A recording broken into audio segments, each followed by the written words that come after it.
ni. Tahu juga aku ada belakang. Oh, tengok tu meriah molek. Ada belakang. Macam gigi raya je. Ya, betul. Oh. Jagung pun tengok banyak tembung. Ada apa? Ketek. Udang. Sotong. Sotong. Lepas tu ni siput. Ni apa tu? Orang Melayu panggil apa? Papahak. Pampah. Ni apa dia ni? Oh, bagian A ni. Bagian A. Sengaja je. Ni. Order baru masak. Dipanggil Bukan apa? siap masak. Dipanggil apa? King crab. King crab. Yeah. King crab. Oh, tengok ni. King crab besar tu. Berapa kilo ni? Berapa gram? 800 gram. 800 gram. 99 Ya saja. ringgit saja. Kalau biasa share up pakai apa? Biasa boleh pilih belakang sambal. Ada belakang Tommy. Tong ye. Tommy tak ada, kita ada pak kita ada kamiong. Betul. Apa dia gitu? Lobster. Yang ni berapa gram?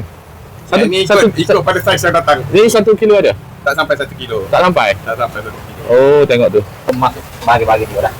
Bagian dia apa dia? Kurma. Butter kurma ke apa? Brokoli. Brokoli. Lepas tu tengok ni dalam ni. Dari apa? Ni kurma saja ni. Kurma. Ni. Menu ni boleh buka puasa ke? Untuk buka puasa lah ni. Buka puasa. Hari 2 orang boleh sekali dengan air dah. Siap dah. Ni untuk 2 orang ni? Untuk menu 2 ni? orang. Untuk 2 orang. Oi, tengok tu. Tengok tu. Lepas tu masak. Masak lah ni ya. Wow. Menarik. Meriah macam raya. Uish. Bau sedap. Kita ada itik.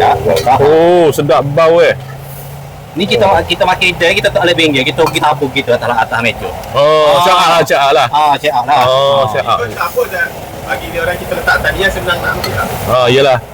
Oh, tengok ni. Ni kena makan dengan nasi lah. Nak nasi tak ni. Gatal. Tengok tu. Shout out. Buttermilk kurma. Buttermilk kurma. Kurma. Date lah kurma tu. Ya. Tengok tu. 2 orang makan dia? 2 orang makan. Tengok tu.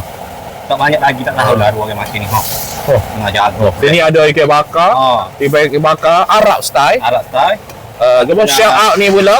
Kurma. Ada Special apa? untuk Ramadan ni lah. Untuk special Ramadan lah. Ya betul.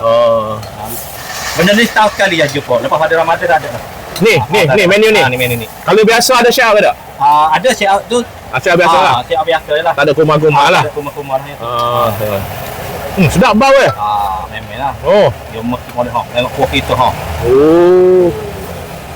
sedap bau. Memang sedap bau. Tak tipu. Kita ada cacah sini pun rasa nak teliu, nak tubik aliu.